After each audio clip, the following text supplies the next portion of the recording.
நினைக்கிறானுங்கிறது நீ மனுஷனே இல்லடா, பார்க்க முடியல. உன் கட்சிக்காரங்க மனுஷனே கிடையாது மயிராண்டி. ஒரு நாய் அந்த நாயை பனையூர் நாயை வீட்டு விட்டு வெளில வந்து பேச சொல்றான். முதல்ல நாய் மாதிரி லொல்லுன்னு ஐயா ஐயா கீச்சு கீச்சு கீச்சு கீச்சு கீச்சுன்னு கத்தி தொலைறாங்க. பேசுங்கடா. என்னடா கண்ணாடி பார்த்து பேசி கத்துறதான் கத்துற. சரி நீ நினைக்கிற அப்படியே நாங்களும் சேர்த்து கத்துறேன். உனக்கு என்ன வலிக்குதா?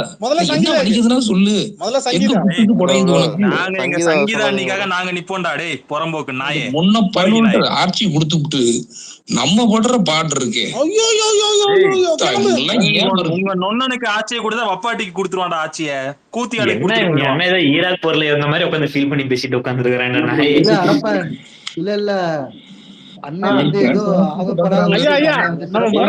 வரும்போது வெயிட் பண்ணுங்க. மாஸ்டர் ஐயா மேல வரப்போறாரு. இப்ப பாருங்க, அரசியல் சாணக்கியன். வாங்க ப்ரோ, என்ன வாங்க ப்ரோ, வாங்க ப்ரோ, விளையாடலாம் ப்ரோ. இல்ல மேல வந்துட்டு ப்ரோ கேக்குதா பத்தி யாரும் பேசாதீங்க ப்ரோ. ஏன் ப்ரோ பர்சனல் பத்தி பேசுறீங்க? நான் பேசுறது கேக்குதா? கேக்குதுடா மயிரே, பேசுறா மயிரே. ஏதோ இவரு நம்ம ஒரு பேர் என்ன, யாரு? முகுந்த் ஏதோ சொல்ல வந்தாரு. மயிரு சொல்ல வந்தார். என்ன பேசுறதுன்னே தெரியல. எல்லாம் அப்படியே முழிச்சு போய் நிக்குது பாரு. எல்லாம் பிளாங்கா இருக்காங்க. இல்ல கல்லடக்குக்கு எப்பறா முட்டு கொடுப்பீங்க நீங்க? டேய் பைத்தியக்கார புறம்போக்கு நாய்களா. கூப்பிட்டாரு என்னன்னு தெரியல. உன்னை கூட கூப்பிடுவான்டா அவன். போ இன்னும் சொல்றதுக்கு இல்ல.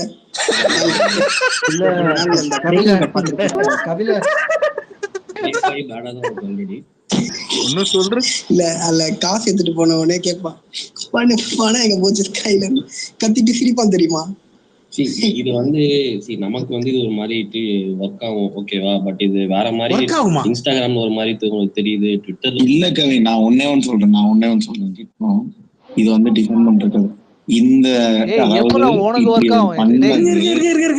ஒண்ணு இது அஃபெக்ட் ஆனாலும் இதுக்கான சோல் ரெஸ்பான்சிபிலிட்டி இந்த டிவிக்குங்கிற ஒரு கட்சி வந்து அந்த ஒரு மனுஷன் மட்டும்தான். அவ்வளவுதான் என்னால சொல்ல முடியும். அது எப்படி போனாலும், அது ஒண்ணு பாசிட்டிவா போனாலும் சரி, அது நெகட்டிவா போனாலும் சரி, இதை நமக்கு இந்த ஏத்துக்கிறதுக்கு இந்த வயசு இப்ப நமக்கு இல்லையா, நம்ம எந்த ஆங்கிள் யோசிக்கணும் அப்படிங்கறதெல்லாம் எனக்கு தெரியல. இந்த ஒரு மூவ் வந்துட்டு ஒருவேளை இவருக்கு வந்துட்டு இதா போ அப்படின்னு அது இருந்திருந்தா அதுதான் எனக்கு ஒண்ணுதான் கவினை. அதான் லைஃப்ல அது டெசிஷன் எல்லாமே ஓகே நினைக்கிறேன்னா. கேக்குது நான் பேசுறது கேக்குதா? தனியா பேசிட்டு இருக்கேன். ஓகே அதெல்லாம் தாண்டி அவர் எனக்கு என்ன இப்ப வர அவர் வந்துட்டு அந்த ஈகோ கிளாஸ் நம்ம பேசிட்டு இருந்ததுதான் கவின். ஓகே நான் நீ என்ன எனக்கு இது பண்றியோ நான் கண்டிப்பா திருப்பி பண்ணுவேன் அப்படிங்கறதான். பட் ஆனா அன்னைக்கு சொன்னதுதான் every coin has a two sides. அது என்னங்கிறது நம்ம இனி போக காலம் பார்த்தோம். பட் ஆனா இந்த விஷயத்த வந்து இவனுக்கு புடிச்சிட்டு 50 நாள் 60 நாள் வச்சு ஓட்டலாம், கடைசியில இது பண்ணலாம் அது பண்ணலாம் அப்படின்னு நினைக்கிறதுக்கு இது இல்லை. இது அவர் தனிப்பட்ட வாழ்க்கை. இனி அவன் என்ன பேசுறான் என்ன இதுங்கிறது அவங்களோட இதுதான். அதாவது இப்ப ஆக்டரா வந்து அவர் ஃபாலோ பண்ணோம், அட்மையர் பண்ணோம், அவர் படம் நடிச்ச பிடிச்சிருந்து அவர் நம்மளை மோட்டிவேட் பண்ணாரு, அவர் நம்மளை கூட்டிட்டு போனாரு. நம்ம வீட்டுல ஒருத்தனா அந்த மனுஷனை பார்த்தா ஆமா அந்த கட்சி ஆரம்பிச்சு அந்த மனுஷன் ஆரம்பிச்சதை தாண்டி இத்தனை நாள் இவனுக்கு என்ன கிழிச்சிட்டானுங்க, இப்படி யாரு வந்திருக்கா, இவனுங்க எல்லாம் ஒழுங்கா இருந்தாங்கன்னா நம்மளால நம்ம எதுக்கு இந்த ஆளை தேடி போறோம்? நம்ம கேட்டரா இருக்குமா? அவ்வளவுதான். அவரு வந்துட்டு அவரோட இது அவரோட பேசிட்டு இருக்காங்க. உனக்கு இல்ல உனக்கு என்னப்பா இல்ல கபிலன் புதுசா உப்பு போட்டுமா இல்ல. சன் நியூஸ் கொஞ்சம் யோசிச்சு பாருங்க. ஸ்பேஸ் ரெக்கார்டிங் எடுத்து போட்டானா சன் நியூஸ்ல எப்படி இருக்கும்? எந்த விஷயத்திலயும் இது எல்லாத்துக்கும் இதுதான். அவரோட இனிமே நம்மள ஹோல்ட் பண்ற போறது கட்சியோட செயல்பாடுகளும் கட்சியோட கொள்கைகளும் அந்த மைண்ட் இந்தியரா வச்சு இவரு 50 நாள் கழிச்சு ஏதாச்சும் ஒரு கட்சியில ஏதாச்சும் கிறுத்தனமா ஏதாச்சும் ஒண்ணு பண்றாப்ல ஒரு வந்துட்டு ஒரு கட்சி ஒழுங்கா செயல்படணும், அதுக்கு முதல் ஆளா உட்காந்து அடிக்கலாம். நான் ஃபர்ஸ்ட் ஆளா உட்காந்து அடிக்கலாம், அது ஓகே. இந்த விஷயத்துல எனக்கு ரியாக்ட் அண்ணா என்ன பெருசா கழட்ட போறான்னு ஆமா ஆமா ஆமா இல்ல ரைட் கரெக்டா அந்த ரைட்ஸ் இல்லங்கிற இது ஏன் வாங்க சாய் அவனுங்க கட்சி கொள்கை எல்லாம் பேசுறானுங்க. இல்ல எனக்கு அந்த ஒரு இதுதான் அது சம்திங் எல்லாம் ரியாக்ட் பண்றது. சோ இனி வந்து கட்சிக்கு ஏதாவது பிரச்சனையா, கட்சிக்கு என்னமோ அது என்னங்கறது பாருங்க. அவர் லைஃப் அவர் பாக்குறாரு, உங்க லைஃப் நீங்க தான் பாக்கணும். நம்ம லைஃப் எல்லாரும் அவங்க ஃபேமிலி பாக்கணும். என்ன சொல்ல வராங்க? இந்த கட்சி மேட்டர் எல்லாம் நம்ம பேசல. அந்த ஆளு யார வச்சிருக்காங்க, அந்த ஆளு யார வச்சிருக்காங்க நம்ம பேசக்கூடாதுன்னு மறைமுகமா சொல்லிட்டு இருக்காங்க. இல்ல அண்ணன் தப்பு பண்ண கேள்வி கேப்ப. இதுக்கு மேல உங்க அண்ணன் ஒரு தப்பு பண்ணா நாட்டுக்கு தேச துரோகம் பண்ணாதாண்டா இதோட பெரிய தப்பு. இது எங்க நடக்குது? நான் டைரக்டா அங்கேயே போறேன். எனக்கு இப்படி ஒருத்தன் வரா, இத்தனை நாள் இவனுங்க பண்ணாது பேசுறான். ஆனா லிங்க் அனுப்புறேன், டிஎம்ல அனுப்புறேன். இவன் இருந்தாதான் அது பண்ணுவான். இப்படி இருந்தாதான் எனக்கு பண்ணுவான்னா நம்பிக்கை இல்லை. இவன் பார்த்தா எனக்கு நம்பிக்கை இருக்கு, அவ்வளவுதானே தவிர மத்தபடி இதுல இது பண்றது நம்பிக்கை வந்துருமா இது எனக்கு தோன்றது. மைக்ல ஏத்துங்கடா. இல்ல அவர் சொன்னா பாத்தியா, அதுக்கு எங்க போறது? இல்ல அவர் சொன்னா பாத்தியா, அவங்க லைஃப் அண்ணன் லைஃப் அண்ணன் பாத்துற, நம்ம லைஃப் நம்ம பார்த்தா அப்படின்னா நீ ஒரு ஒப்பாட்டி வச்சு பண்றானா? எனக்கு புரியல. அண்ணன் ஒரு ஒப்பாட்டி. இப்பதான் அவங்களுக்கு புரிஞ்சிருக்கு. அண்ணன் இவருக்கு எல்லாம் தூக்கி கொடுக்க வாழைப்பழம் கொடுப்பாரு பார்த்தா அண்ணன் நான் தான் சொன்னேன்.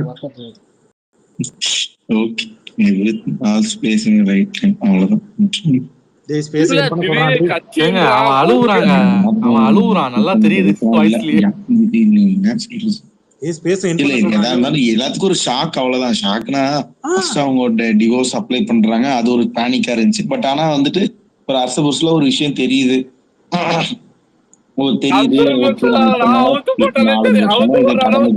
கடந்து வந்துருந்தோம். அது ஒரு இடத்துல பஸ்ட் ஆச்சு. அதோட அதுவே நம்ம என்ன பண்ணிட்டோம், அதுக்கப்புறம்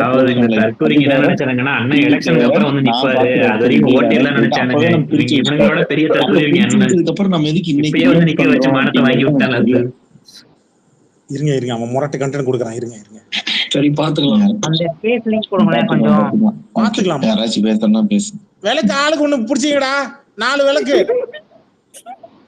பாத்துங்க. தஞ்சாவூர்ல அவர் சொன்ன அந்த இதெல்லாம் எப்படி ரீச் ஆயிருக்கு கிரவுண்ட்ல? அரசியல் பேசுறாராமா மயிறு. மயிறு தஞ்சாவூர்ல கிரவுண்ட் பெட்ரூம்ல இருக்குதா? வந்துட்டு அது இம்பாக்ட் பண்ணிருக்கு. அது எல்லாருமே நான் யூடியூப்ல எல்லாத்தையுமே பாக்குறேன். அப்புறம் வந்து இந்த 2 ஏக்கர் நிலம் எவனோ அங்க சொல்லிருக்கான், டேய் அங்க ரெக்கார்ட் பண்ணிட்டு அங்க பேசிட்டு இருக்காங்கடா, டாபிக்க டைவர்ட் பண்றான் அப்படின்றான். ஸ்டேட் கவர்மெண்ட்லயே வந்து அவங்களுக்கு வேலை செய்யாத பட்சத்துல அதெல்லாம் வந்து ரொம்பவே இம்பாக்ட் பண்ணுது. வந்து 2 பேரும் நானும் அப்படிதான் இருக்கேன் அப்படிங்களா. சோ அதெல்லாம் வந்து நம்ம நிறைய விஷயம் வந்துட்டு அவங்களுக்கு தான் போய் டச்சிங் ஆகுது. ஏன்னா நம்ம வந்து அந்த ஒரு நான் வந்து விவசாய பேக்ரவுண்ட்ல இருந்து வரல. அதே மாதிரி இவனுக்கு திருச்சி போட்டானுங்க பாரு, ஆண் அதாவது அந்த என்னங்க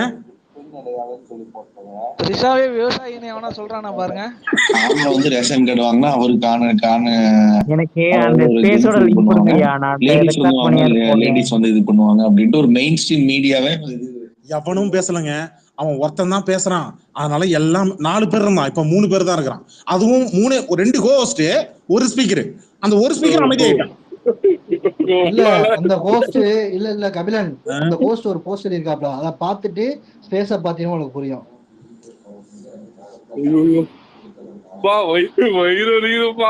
நம்ம கட்சி கொள்கையெல்லாம் பாக்கணும். இவ்வளவு நாள் அண்ணன் நல்லவரு வல்லவரு. அண்ணன் கட்சி கொள்கை சேர்க்கும் மறந்துட்டாப்ல. ஒருத்தனுக்கு ஒருத்தின்னு அந்த கட்சி கொள்கையில அண்ணன் சேர்த்திருந்தாப்ல சோழி முடிச்சிருக்கோம். இல்ல எனக்கு இப்பதான் தெரியுது ஏன் சேலம் மாவட்டத்துல அண்ணன் கண்டிக்கலன்னு இப்பதான் புரியுது. நாளைக்கு அவன் பல்லு மேல போட்டு திரும்பி கேட்டான்னா அதுக்கு தானே கண்டிக்காம மேனிஃபெஸ்டோ ஏதாவது கொடுக்குறாரு, அன்னைக்கு வாங்க ஜாலியா இருக்கும், அவ்வளவுதான். அவர் சொல்ற மாதிரி ரொம்பலாம் லைஃப சீரியஸா எடுத்துக்காதீங்க. ஆமா ஆமா ஆனா மாமா மார்ச் 8 வந்து விஜய் ஒரு காமெடி பேசுறான். இன்னைக்கு சொல்லியிருந்தாப்ல. ஆமா ஆமா மார்ச் 8 வந்து மேனிஃபெஸ்டோ ஃபுல்லா வருது இல்ல, பட் ஆனா first phase of the manifesto வந்து எப்பயுமே 80 டிசம்பர்ல கத்துவானுங்க, இன்னைக்கு என்ன குரலே வெளிய வர மாட்டேங்குது. அதெல்லாம் ஒண்ணும் இல்ல, இனி எல்லாமே இருக்கு. பதில் கிடைக்கும் நான் நினைக்கிறேன். அந்த மாதிரி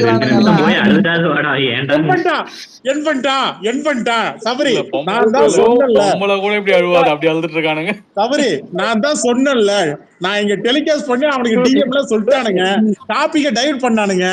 எப்ப அவன் திரிஷா மேட்டர்ல இருந்து இந்த பக்கம் டாபிக்க டைவர்ட் பண்ணானோ கண்டிப்பா என் பண்ணுவான்னு சொல்லிட்டான். எவனோ இங்க இருக்கிற எட்டப்பன் எவனோ போய் எனக்கு சொல்லி விட்டான். எவன் தான் தெரியும்.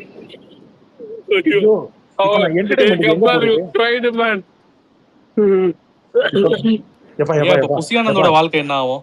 வேற யாராவது அந்த டிவி கஃபே எவனா ஸ்பேஸ் போட்டுருக்கானப்பா, இருந்தா பாருங்கப்பா. இல்ல இந்த ஸ்பேஸ் என்ன ரெக்கார்ட் பண்ணிட்டா கொடுங்க. முடிஞ்சா டாக் பண்ணி டேய் ஸ்பேஸ் போடு ப்ரோ, போர் அடிக்குது ப்ரோ, நான் பெரிய ஃபேன் ப்ரோ, நான் உன் பெரிய ஃபேன் ப்ரோ, நீ ஸ்பேஸ் போடு ப்ரோ அப்படின்னு சொல்லுங்க அப்படி கமெண்ட். இதுங்க வேற ஏதாவது கதை இருக்கு, வேற ஏதாவது கடை இருக்கான்னு பாக்குறேன். இருங்க கவலைப்படாதீங்க தோழர். மணி 10:30 இன்னைக்கு நைட் என்டர்டெயின்மென்ட் இல்லங்க. இப்போதைக்கு கரண்ட்லி என்ன கிழமை? 5 வியாழக்கிழமை மவனே, வெள்ளி சனி ஞாயிறு நீ தான் என்டர்டெயின்மென்ட். வீக்கெண்ட் தான், வீக்கெண்ட்ல தான் மாட்டிருக்கான். இன்னும் நாளைக்கு ஒரே ஒரு உண்மையா சொல்றேன்டா, திமுக மாநாடு கூட இவ்வளவு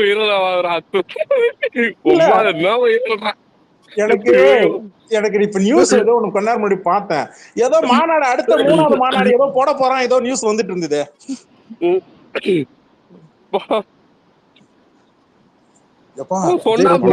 அவருடைய தனிப்பட்ட வாழ்க்கை எல்லாம் பேச வேணாம், இனிமேல் கட்சியில பிரச்சனை பேசலாம். நான் ஏன் 30 வருஷமா சினிமால பார்த்ததால கட்சிக்கே போனேன். எங்க அண்ணன் இல்ல, அது ஒரு வாழ்க்கை, அது வாழறது ஒரு வாழ்க்கை, மானகட்ட வாழ்க்கை. அந்த வாழ்க்கைய பத்தி வேற பேச போறாங்களா? நாரடிக்குது ப்ரோ. அடுத்த மாநாடுக்கு என்ன த்ரிஷாவோட வருவார்ல ஸ்டேஜ்ல? ஏய் எனக்கு தெரிஞ்சு அந்த செங்கோல் போறது கன்ஃபார்ம்டா. முன்னால எடிட்ல தான் போயிட்டு இருந்தது, இந்த இடம் உண்மையா போயிடும் போல இருக்கு.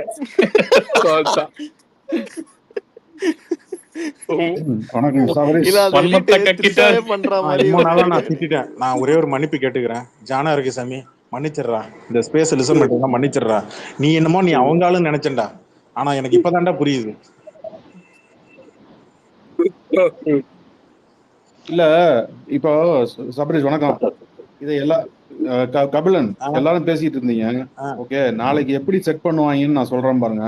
ஏன் வந்து நீங்க வந்து அண்ணனை வந்து தப்பாவே நினைக்கிறீங்க? ஏன் அவங்க மேல யாரு இப்ப கேஸ் கொடுத்தவங்க மேல தப்பு இருக்க கூடாதுன்னு எப்படி? இப்ப ஒருவேளை கொடுமைப்படுத்தி இருந்தா, அண்ணனை கொடுமைப்படுத்தி இருந்தா, அண்ணன் வந்து அண்ணனை கொடுமைப்படுத்தி இருந்தா, அண்ணனை கொடுமைப்படுத்தி அதை போய் அப்புறமேட்டு அவரு வந்து இது மாதிரி என் வீட்டுல கொடுமைப்படுத்துறாங்க, என்னை அடிக்கிறாங்க.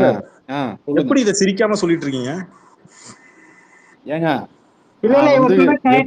சொல்லுவானுங்க, கண்டிப்பா சொல்லுவானுங்க. சொல்றது இப்படிதாங்க நடக்கும். இப்ப பாருங்க, நாளைக்கு நீங்க எல்லாமே அந்த சைடு தாண்டா பாக்குறீங்க, அண்ணனோட சைட பாருங்கடா. அண்ணனுக்கு எவ்வளவு வலி இருந்தால் இந்த சைடு வந்து இது மாதிரி பேசி அப்புறம் அவங்க ஓகே இது மாதிரி தொல்லை பண்றாங்க. என் மனைவி வந்து பயங்கரமான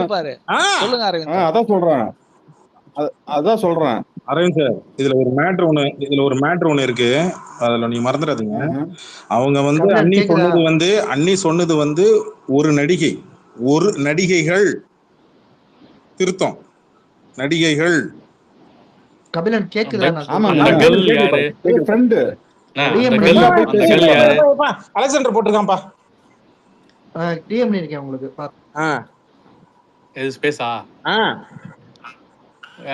எனக்கு என்னமோ அப்படிதான் நாளைக்கு அவனுக்கு செட் பண்ணுவானுன்னு தோணுது. ஏன்னா இவங்க எது இருந்தாலும் அப்படியே கரெக்டா பண்றாங்க. ஒருத்தவங்க என் பண்றான் மாத்திட்டாங்க. யாரால அடிச்சு எழுதுனாங்களோ அந்த ஐடி மாத்தி எழுத ஆரம்பிச்சிட்டாங்க.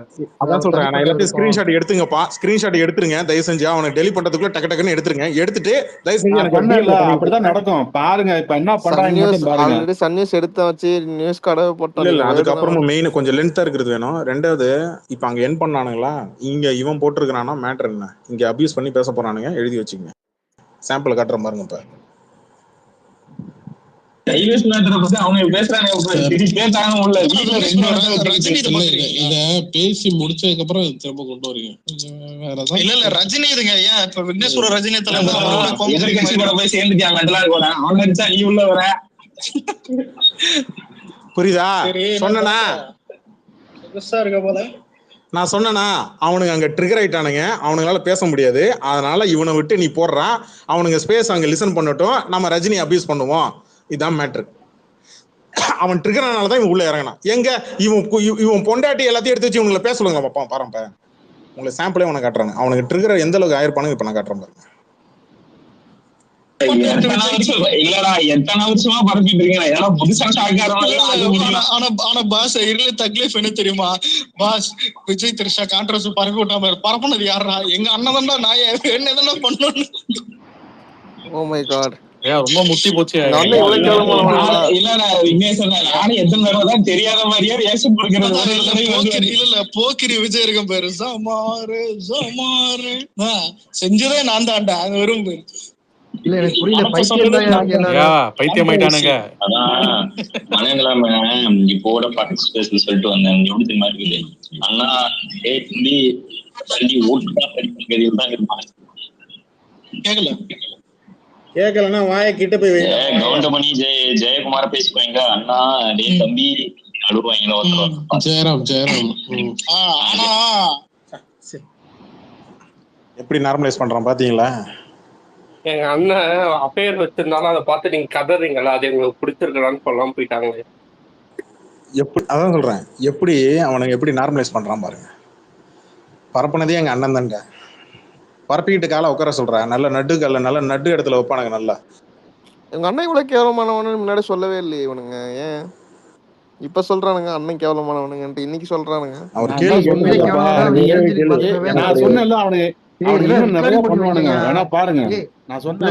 கபிலன் இதெல்லாம் ரெக்கார்டி போட்டு வைங்க. நாளைக்கு பின்ன தேவைப்படும். அண்ணனே ஒரு கேவலமானவன்னு சொல்லியிருக்காங்க. இதெல்லாம் தேவைப்படும் பின்னாடி. நான் இங்க பிளே பண்றத ரெக்கார்ட் பண்றத ஏங்க என்னங்க நீங்க? இல்ல ரெக்கார்ட் பண்றதுக்கு வேற கல்யாணத்துக்கு போறான் இறங்குறான். மணமக்கள் 2 பேர் இருப்பாங்க. ஒரு பொக்கே அண்ணன் தூக்குறான். திருசா கைய வீசிக்கிட்டு வரா. பெண்ணுக்கு குடும்பமா கூட்டு வந்து இல்ல அதுலயும் தனியா வந்தாரு, அவங்க தனியா வந்தாங்க, வளர்த்தாங்கன்ட்டு இழுத்துக்கிட்டு இருப்பானு ராமாயணத்தை. அது சொல்றேன். ரொம்ப வச்சுருங்க இதெல்லாம். எனக்கு தெரிஞ்சு அந்த அம்மா பேர் என்ன, வீரலட்சுமி. அந்த அம்மா சொன்னிச்சு, எப்பா விஜய் ரசிகர்களுங்க பொண்ணு கொடுக்காதீங்க அப்படின்னாங்க. விஜய் ரசிக பொண்ணுங்களுக்கு எல்லாம் மாப்பிள்ளை கொடுக்காதீங்க அப்படின்னாங்க. உண்மையிலே நடக்கும் போல கூட. எனக்கு ஒரு மேட்டர் மட்டும் பேசணும். நேத்து அவங்க அந்த ஆக்ஷன் அந்த பையன் அவங்க அப்பா நேற்று இன்டர்வியூ கொடுத்தாரு. அவர் சொல்றாரு, நான் வண்டி ஓட்டி சம்பாதிச்சு ஏதோ படிக்க வச்சுக்கிட்டு இருக்கேன் பையனை, நான் போவான்னு சொன்னா அவன் போனான், ஆக்சிடென்ட் ஆயிடுச்சு அப்படின்னு சொல்லி. அது காணொலி பாக்குறப்ப எனக்கெல்லாம் வந்து வயிறு எரியுது. ஒரு பெத்த அப்பா வந்து ஏதோ வண்டி ஓட்டி பாலைவரம் பண்ணி ஒரு பையனை படிக்க வைக்கிறான். அவன் ஆக்சிடென்ட் ஆயிருக்கான், வந்து இங்க பார்க்க வந்து தான் ஆக்சிடென்ட் ஆயிருக்கான். ஆனா இந்த நாய் அதை பத்தி ஒரு ட்வீட்டும் பண்ணல, ஒரு இளவும் பண்ணல. கடைசியில பார்த்தா இங்க வந்து பார்த்தா இன்னைக்கு கல்யாணத்துக்கு ஜோடியை சுத்திட்டு இருக்கான். இதை பாக்குறப்ப இதையும் விட்டு கொடுத்துட்டு இருக்காங்கன்னா எனக்கு புரியல. ஒரு ரசிகனா இருக்கான், ஒருத்தன் ஆக்சிடென்ட் ஆயிருக்கான், அப்பா பெத்தவன் வயிறு எஞ்சிக்கிட்டு இருக்கான். அங்க பார்த்துட்டு காசு தருவான் எதிர்பார்க்கவே இல்லை. என் பிள்ளைக்கு நான் பாத்துக்கிறேன், நான் சம்பாதிச்சு காசுல எடுத்து போறேன், வேற என்ன பண்றது, தலையிலுத்து போட்டுதான் ஆகணும் அப்படின்னு ஒரு பெத்தவன் சொல்றானா, அப்ப எந்த அளவுக்கு நீங்க இல்ல மகனே. இதுல அந்த ரூட்டுக்கு கீழே வேலை பார்க்குற ஐடி மூலம் என்ன எழுதுறாங்கன்னா, இது வந்து குட்மு அண்ணன் வந்து கட்டணத்துல இதை வந்து உங்களுக்கு ஆமா இது 25 ரூபாய்க்கு வேலை பார்க்க இந்த குரூப்ல இதெல்லாம் ரூட்டுக்கு கீழே உள்ள இது. அண்ணன் அடிக்க முடியாம அண்ணனுக்கு வந்து சப்போர்ட் கொடுக்குற முட்டு கொடுக்குற மூவ்மெண்ட் எழுதிட்டு இருக்காங்க. அவனுக்கு உண்மையை எழுதுக்கிறவங்க எல்லாம் என்ன நினைக்கிறாங்க, இப்படி பண்ணிட்டானே, இதை எப்படி நம்ம போய் முட்டு கொடுக்குறதுன்ட்டு அவன் துட்டை போட்டு பேசாம படுத்துட்டான். இப்ப ரூட்டுக்கு எழுதுற போது ஐயா அவன் எழுதிட்டோம், நம்ம காசு தரம் பண்ணான்னு சொல்லிட்டு இப்ப எல்லாம் முட்டு கொடுக்க ஆரம்பிச்சிட்டாங்க. ஆனா இல்ல சொல்ல போது இன்னொன்னு சொன்னாரு, 41 பேரு செத்ததுக்கே அவர் எதுவும் பேசல, என் புள்ள அடிபடுறது நான் பேசுவேன். பிரசாந்த் நேத்து வேற மாதிரி சுட்டு போட்டா, இன்னைக்கு இதுக்கெல்லாம் முட்டு கொடுக்க முடியாது, நான் இதுக்கெல்லாம் முட்டு கொடுக்க முடியாது, நான் என்னால விட்டுருந்தா ஏதோ தெய்வத்துக்கு முட்டு கொடுக்கலாம், நீ அப்பேர ஜஸ்டிஃபை பண்றீங்க. கள்ள தொடரும் இன்று முதல் கள்ள காதலா கலாப காதலா கள்ள காதல் கள்ள தொடர்பு காதல் அசிங்கப்படுத்துறீங்க. இல்ல இப்ப காதலா காதலா பிரச்சனை கபிலன், நான் ஒய்ஃப் சொல்லாம டிவோர்ஸ் வாங்கிட்டு அதுக்கப்புறம் சேர்ந்ததை விட எவனுக்கு தெரிஞ்சிருக்காது. அப்ப இத வந்து வெளிய அந்த அம்மா வேணுங்க மேலே இவனை கேவலப்படுத்தணும், இவன் நம்ம டார்ச்சர் பண்ணதுக்கு பண்ணணும்னு சொல்லி தான் செஞ்சிருக்காங்க. உண்மையிலே இந்த ரேத்துல தான் போடணும், இவனை கேவலப்படுத்தணும்னே படுத்திருக்காங்க. அப்ப இவன் எவ்வளவு டார்ச்சர் கொடுத்துருப்பான். இப்ப இவ்வளவு இது வந்ததுக்கு இவ்வளவு தைரியமா செயல்படுறானே, இப்ப வீட்டுக்குள்ள அந்த அம்மாவுக்கு எவ்வளவு டார்ச்சர் கொடுத்துருப்பான். இல்ல அவன் அந்த விஜய் அம்மா ஃபேன்ஸ் சொல் ஒருத்தன் சொல்லிட்டான்ல, அவன் என்ன சொல்லியிருக்கிறான், நாங்க முட்டு கொடுப்போன்ற தைரியத்துல தானே நீ இவ்வளோத்தையும் பாக்குற, அப்ப நாங்க முட்டு கொடுக்காம இருந்தா நீ சரிப்படி வாங்குவில்ல, நான் முட்டு கொடுக்கறத நிப்பாட்டுறேன், நீ சரிப்படி வாங்கு அப்படின்றான். விஜய் ஃபேனே சொல்றான். இல்ல அந்த அஃபிடேவிட்ல அவங்க தெளிவா மென்ஷன் பண்ணிருக்காங்க. இவங்க சுத்துறத வந்து வெளியே போட்டு எடுத்து புகைப்படமா வெளியே வந்து சமூக ஊடகங்கள்ல போடுறாங்க. அதை போடுறப்ப என் பசங்க அதை பாக்குறப்ப அவங்க மன வளர்ச்சிக்கு ஆளாகிறாங்கன்னு போட்டதுக்கு அப்புறமா கூட அஃபிடேவிட்ல போட்டதுக்கு அப்புறமா கூட அந்த நாயை வந்து கூட்டு சுத்துறானா, இவன் எந்த அளவுக்கு கேவலமான கேடுகடி செல்மாவும் பாத்துங்க. ஒரு பெத்த புள்ள வந்து அவனை ரொம்ப கிண்டல் பண்றாங்க, அவங்க மன வளர்ச்சியில் ஆளாகிறாங்கன்னு தெரிஞ்சுமே வந்து இவன் போடுறான் சுத்துறானா கூப்பிட்டுக்கிட்டு.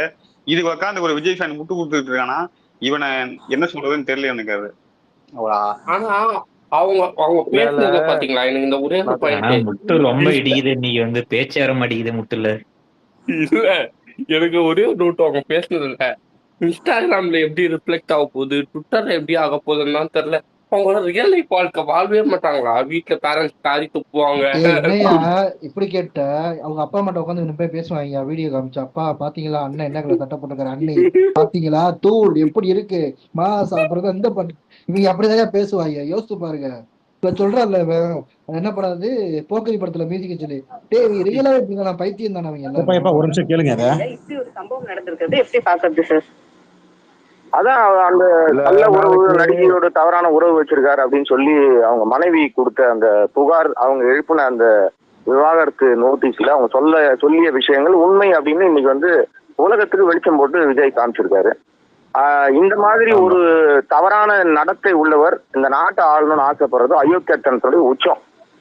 இதை வந்து தனிப்பட்ட வாழ்க்கையை அதை விமர்சிக்க கூடாதுன்னு சொல்லுவாங்க. அவர் பொது வாழ்க்கை வந்துட்டாரு, இந்த நாட்டை ஆளணும்னு ஆசைப்படுறாரு. அப்புறம் 8 கோடி மக்கள் வீடும் என்னோட வீடுன்றாரு.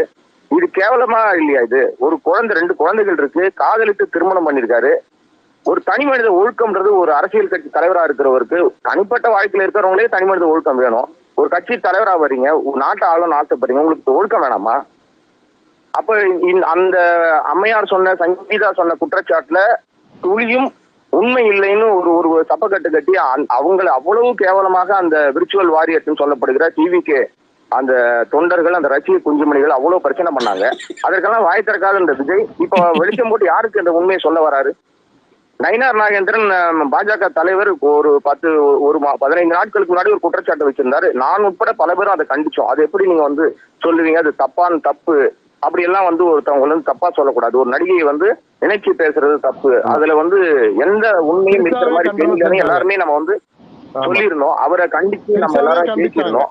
ஆனா இன்றைக்கு அவங்க மனைவி வந்து ஒரு வழக்கு வரைக்கும் தாக்கல் பண்ண பிறகு இன்னைக்கு ஊருக்கே தெரியுற மாதிரி 2 பேரும் ஒன்னா வந்து இறங்குறீங்கன்னா, அப்ப அவர் என்ன ஆணவத்தின் உச்சத்துல இருக்காரா விஜய்? திமிரன் உச்சத்துல, ஆணவத்தின் உச்சத்துல பெரிய நடிகர் நான் என்ன பண்ணாலும் சரி, ஏன்னா அதை நம்பி ஒரு தற்கொலை கூட்டம் ஓடிக்கிட்டு இருக்கு பாருங்க. இந்த கூட்டம் வந்து இந்த கூட்டத்துக்கு என்ன பதில் சொல்றாரு? ஆமா கரெக்ட், எனக்கும் அந்த நடிகைக்கும் வந்து தொடர்பு இருக்குன்னு சொல்ல வர்றத ஊருக்கே வெளிச்சம் போட்டு காட்டுறாரா? அப்படிதான் இதை நம்ம எடுக்க தோணுது. நமக்கு வந்து விஜய் மீது எந்த மாறுபட்ட கருத்தோ தனிப்பட்ட காழ்ப்புணர்ச்சியோ கிடையாதுங்க. அவர் பொது வாழ்க்கைக்கு வந்துட்டாருன்னா விமர்சனத்துக்கு உட்பட்டவர் தான். முதல்ல வந்து அவர் யாரை வேணா கல்யாணம் பண்ணிக்கலாம். அவர் வந்து முறையாக சங்கீதா அவர்களை விவாகரத்து செஞ்சுட்டு யாருக்கிட்ட வேணாலும் அவர் வந்து கல்யாணம் பண்ணிக்கலாம், என்ன வேணா பண்ணலாம், அது அவருடைய விருப்பம், தனிப்பட்ட உரிமை. அதுல யாரும் தடுப்பதற்கு யாருக்குமே உரிமை கிடையாது. ஆனால் அதற்கு முன்பாக இது போன்ற நடவடிக்கை, ஒரு புகார் வந்துருச்சு, நீதிமன்றத்துல வழக்கு போயிருக்கு, வழக்கு தாக்கல் ஆயிருக்கு. அப்ப அந்த வழக்குக்கு வந்து உண்மை இருக்குன்னு சொல்லி உலகத்துக்கு சொல்லிட்டு இப்ப நீதிமன்றத்துல போய் என்ன சொல்லுவார் இவரு? நான் நேர்மையானன்னு சொல்லுவார். அப்ப இதுதான் தூய சக்தி லட்சணமா? இது கேவலமா இல்லையாங்க? இதற்கு என்ன விஜய் என்ன பதில் சொல்லுவாரு? இல்ல அவரை முட்டு கொடுக்குற கும்பல் என்ன பதில் சொல்லும்? ரொம்ப அசிங்கமா இருக்குங்க, தவறா இருக்கு இந்த செய்கை. வந்து அவர் மீது கொஞ்சமாவது ஒரு நம்பிக்கை வைத்திருக்கிற பல பேருடைய மனதை உடைத்திருக்கும் இந்த சம்பவம். இது அப்படிதான் நான் பாக்குறேன். நான் ஆரம்பத்துல இருந்தே விஜய் மீது எனக்கு நம்பிக்கை கிடையாதுன்னு வச்சுங்களேன். அவர் வந்து ஒரு சரியான தகப்பனா இல்ல, சரியான கணவரா இல்ல, சரியான பிள்ளையா இல்ல, அனாத மாதிரி அவங்க வந்து திருக்கடையூர்ல அவங்களுக்கு அந்த 60வது 80வது ஒரு சதாபிஷேகம் ஒண்ணு பண்ணுவாங்க இல்லையா, அந்த நிகழ்ச்சிக்கு அவங்க அப்பாவும் அம்மாவும் எஸ்ஏசியும் சோபா மேடமும் தனியாக இருந்தாங்க. நீ ஒரே பிள்ளை தான். அந்த இடத்துல கூட அப்பா அம்மாவே கனம் பண்ணாதவர் நீங்க போய் என்ன நாட்டை நீங்க வந்து வழிநடத்த போறீங்க? முதல்ல வீட்டையே ஒழுங்கா பாக்கலையே. புருஷனா நடந்துக்கல. அந்த பிள்ளை குழந்தை வந்து நம்ம விஜயனுடைய மகள் வந்து பட்டம் வாங்கியிருக்காங்க. அந்த நிகழ்வு போல அண்ணன் போய் சகோதரிய வந்து வாழ்த்துறாரு, கட்டி பிடிச்சி ஆறுதல் சொல்றாரு. அப்ப நாட்டுக்கு நீங்க என்ன பண்ண போறீங்க? வீட்டையே ஒழுங்கா பாக்காதவர் நாட்டுக்கு வந்து என்ன நீங்க புதுசா பண்ணிட போறீங்க? வெறுப்பு அரசியலை பண்ணிட்டு இருக்காருங்க. ஜென்சி கூட்டத்தை தவறாக வழிநடத்துறாரு. தொடர்ச்சியாக பொய் சொல்றாரு. யாரு இது பேசுறது? நியூஸ் சேனல் நியூஸ் சேனல் ஜீ தமிழ் நியூஸ் சேனல்ல இப்ப அடிக்கிறாங்களா? ஆமா ஆமா, இவனுக்கு 4 நாள் முன்னாடி பண்ணதுக்கு வந்து தூக்கி வச்சு கொஞ்சம் வாங்குங்களா? நம்ம பேசல ஒண்ணுக்கு 4 தடவை சொல்ல. நல்ல தகப்பனா இல்ல, நல்ல புருஷனா இல்ல, நல்ல பையனா இல்ல, நல்ல மனுஷனாவே இல்ல, ஒரு கட்சிக்கு நல்ல தலைவனா இல்ல. அதற்கு சந்தோஷம். ஆமா இல்ல சாய் அண்ணா வந்து அண்ணா வந்து நேர்ந்ததா. இருங்க சாய் அண்ணா பேசுங்க. சாய் அண்ணா, இந்த தருணம் எப்படி இருக்கு உங்களுக்கு? என்னத்தையா பேசுறது இல்ல கர்மம். இல்ல நான் வேற கருத்து சொல்லணும் எதிர்பார்க்கறீங்க.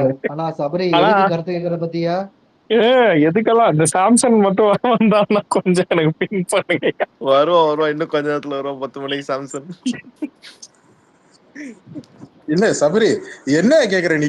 என்ன கேள்வி இது? இந்த படம் பாத்தீங்களா? எப்படி இருக்கு படம்? நல்லா இருக்கா? இல்ல அப்படி இல்ல. இந்த தருணம் உங்களுக்கு எப்படி? ஒரு படத்துல இந்த இவன் யோகா பார்க்க தெரியுமா? இந்த தருணத்தை வச்சிருக்க என்ன நினைக்கிறீங்க? உங்க மனசு எப்படி இருக்கு? சபரி இதெல்லாம் ஒரு நியாயமா இருக்கியா? ஏய் இல்ல ப்ரோ, எல்லாரும் கருத்து சாயரடா கருத்து கேட்டு. சரி சபரீஷ் ப்ரோ, எல்லாருக்கும் இன்னொரு ஹாப்பி நியூஸ். இந்தியா ஃபைனல்ஸ் போயிடுச்சு. அந்த டெம்ப்ளேட்டை போடு, யாராவது எடுத்து போடு. ராஜ்கிரண் கண்ணை மூடிட்டு அந்த பேப்பரை படிச்சுட்டு அப்படியே கண்குழுக்கமா இருக்கும்ல, அந்த அன்ஃபாலோ பண்றேன் அண்ணா உங்களை நான் அன்ஃபாலோ பண்றேன்னு சொல்லி போடுவாங்களா, அதெல்லாம் போட்டு பேக்ரவுண்ட்ல போட்டு போடுங்க. இல்ல அந்த கிளிப்பையா கொடுங்க, ஆனா போடுறேன். தக்காளி ஆனா ஒருத்தவன் அசிங்கப்படுவான்னு தெரியும். ஆனா கேடு கட்டத்தனமா அல்லோல் பட்டு நடு ரோட்ல நாரப்பட்டு நஞ்சிப்பட்டு இவ்வளவு கேவலமா சத்தியமா இவன் தேர்தலை போட்டிடுவான் நம்பிக்கை இல்லை சபரி. எனக்கு இருக்கு. போட்டிட்டு அதுங்கேயே அசிங்கப்படணும். கபிலன் சொல்றது 100க்கு 100 உண்மை. அதுக்குதான் அடி போடுறான்னு நினைக்கிறேன். இப்படியே பாத்துட்டு டகால்டி ஸ்கூட் விட போறான். இல்ல அதுதான் எனக்கு இல்ல. ஆனா சக்கரானா அப்படி இல்ல, போட்டி போட்டு அங்கேயே அசிங்கப்படணும். அதுதான் நமக்கு வேணும். இல்லன்னா சட்டமன்றத்துக்குள்ள வந்து அங்கே அசிங்கப்படணும். இவனுக்கு பொறுப்பு சொல்றேன். ராம்குமார் பொறுப்பு கொடுத்துருக்காங்களே, அந்த பொறுப்பு கொடுத்ததுக்காக உட்காந்து இந்த அளவுக்கு கண்ணா அப்படின்னா இறங்கி ஆல்வேஸ் வி ஸ்டாண்ட் வித் யூனான்னு போறானா? இந்த மாதிரி கேடு கட்ட கேப் மாதிரி பயில உலகத்துல நான் பார்த்ததே கிடையாதுங்க. ஒரு பதவிக்காக அவன் பதவி கொடுத்துட்டு நீ வந்து என்ன வேணாலும் திப்பான், அவன் என்ன வேணாலும் திப்பான். நான் என்ன கேக்குறேன், எனக்கு என்னமோ நெகட்டிவிட்டி இவ்வளவு பீக் லெவல்ல போகுது. இந்த மாதிரி நியூஸ் வெளில வந்தாலே இமிடியேட்டா பதறுவாங்க. பொதுவா சொல்ல போனா பதறி பிஆர்ஓ டீமை விட்டு இப்ப அதை ஆஃப் பண்ணுங்கப்பா, இது ஆஃப் பண்ணுங்கப்பா, அதெல்லாம் ஒண்ணு இல்லை பண்ணு. இவன் வேணும்னே பிளான் பண்ணி வா கல்யாணத்துக்கு போய் உட்காந்து சாவடியா நின்று வருவோம், வா போய் கல்யாணம் போய் நின்று டாட்டா மட்டும் ஹாய் டாட்டா அப்படி கட்டு வரணும் அப்படின்னா இவன் பிளான் பண்ணி தான் பண்றான். அப்ப ஜான் ஆரோக்கியசாமிக்கு தெரிஞ்சுதான் நடக்குதா? ஆமா அப்படிதான். இல்ல எனக்கு ஒரு மாற்று கருத்து இருக்கு Kabilan. I cannot tolerate this Vijay. I want to prove this world அப்படின்னு சொல்லியிருக்கோம். இருமா கையை பிடிச்சிருப்பான், காலை பிடிச்சிருப்பான். No no no no